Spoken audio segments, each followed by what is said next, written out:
bergende korkumen yürek ağrıştı.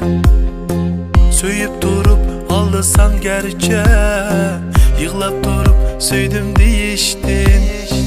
Gözlerimden muhabbet oti, korkumen yanmay qilishtin. Çünkü men seni cinimden aziz görümen. Yür gitaylik oğlum, bu yürek ağrımasın.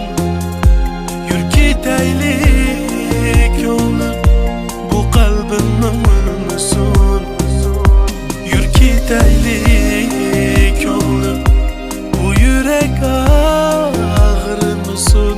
Yür gitaylik oğlum, muhabbetin gönlüm yanmasın.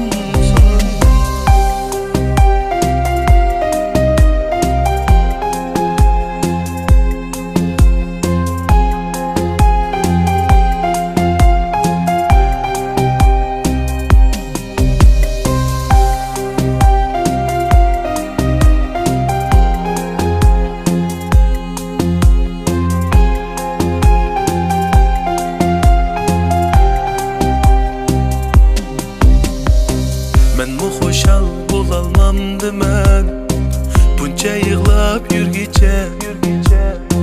Kalbimde men bulalmamdı men, yarım minin özgece. Gözlerimden muhabbet oti, korkumen yanmay qilishti. Çünkü men seni cinimden aziz görümen.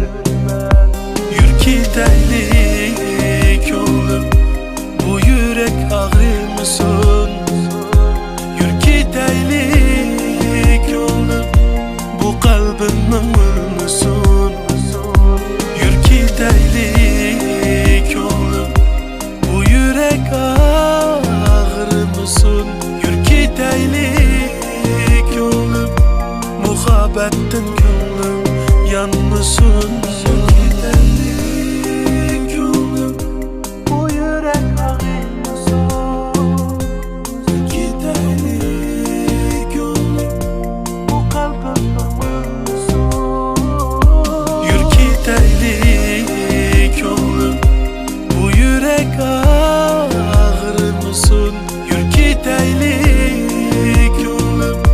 Muhabbetin gönlüm yanmasın.